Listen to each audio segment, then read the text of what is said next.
In February of this year, the public got a sneak peek into the near future of the Republican Party's assault on reproductive rights, as the Alabama Supreme Court extended its religious-themed justice to terminate not only a woman's right to choose abortion, but a person's right to choose in vitro fertilization.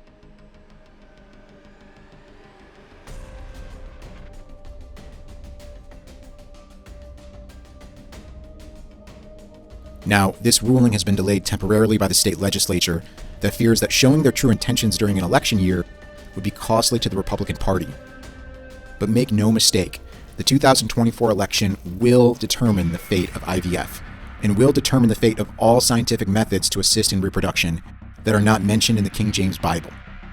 This includes donating embryos, freezing embryos, donating sperm, surrogate pregnancy, and others. The same way that abortion lost federal protection in 2002, but was actually decided in the 2016 election when America elected a Republican president that would go on to put 3 anti-choice judges on the Supreme Court, IVF will be decided in the 2024 election.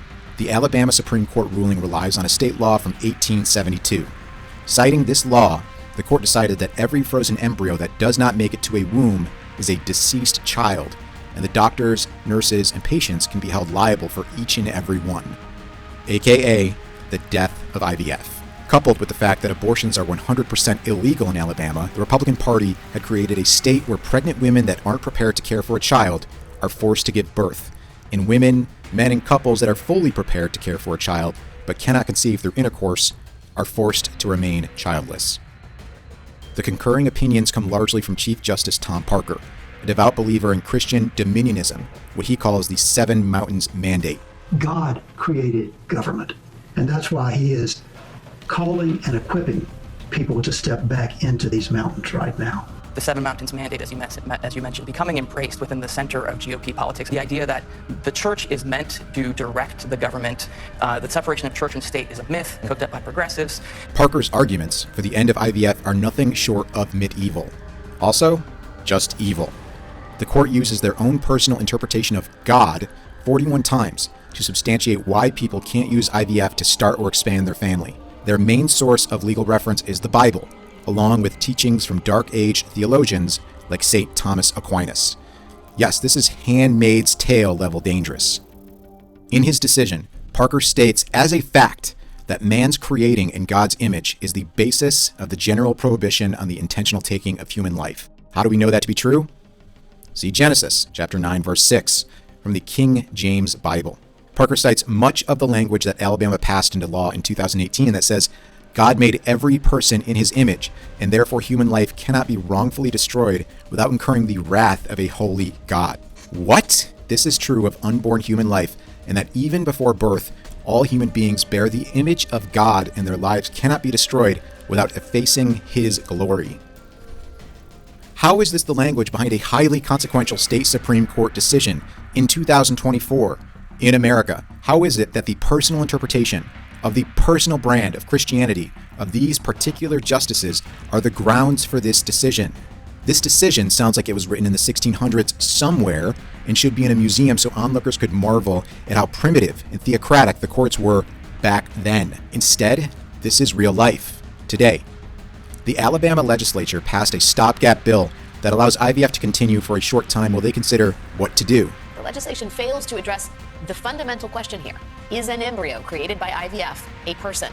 And if you freeze an embryo, are you freezing a person? Republicans up for election in November are tripping over their own hypocrisy to reconcile their support for life beginning at conception while also supporting IVF in a hope to get votes. Concerns about the ways that could hurt people who are seeking IVF treatment?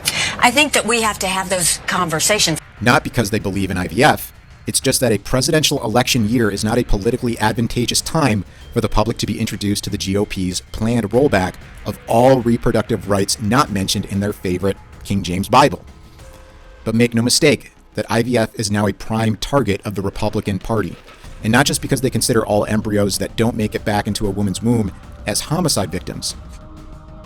The leading voices against IVF from the religious right have long opposed donating embryos, donating sperm, or using a surrogate because it's outside the marriage, and in the words of the LCMS, involves the intrusion of a third party into this one flesh union and is contrary to the will of God. And even people who are wealthy enough to pay to freeze their unused embryos for years in hopes of one day donating them are an affront to God in the eyes of the religious right, as any experimentation with, destruction of, or storage of unneeded or defective fertilized eggs fails to accord respect and reverence for new life brought into being by God at the moment of conception and is contrary to his will. IVF also provides the means for single parents, unmarried couples, and gay couples to have children, and that would really piss off the Republican interpretation of God. I can't be clear enough that the religious right is an unbelievably powerful coalition of organizations, think tanks, lobbyists, billions of dollars, and nearly 100 million voters. It includes mainline Protestants and conservative Catholics, but is led by evangelicals, who in turn are led by Southern Baptists like Chief Justice Tom Parker and Speaker of the House Mike Johnson. This is the coalition that decides when and how the Republican Party will politicize religious issues, and they have for the first time set their sights on IVF. The president of the Southern Baptist Theological Seminary, R. Albert Mohler, sums it up best in an editorial that reads as a call to action for Southern Baptists and therefore a call to action for the religious right against IVF. Mohler writes, "The court's reasoning is unassailable. A human embryo is a human being wherever that embryo may be found. Abortion lost federal protection in the Dobbs decision of 2022, but it was the election of 2016 when the fate of the right to choose was decided.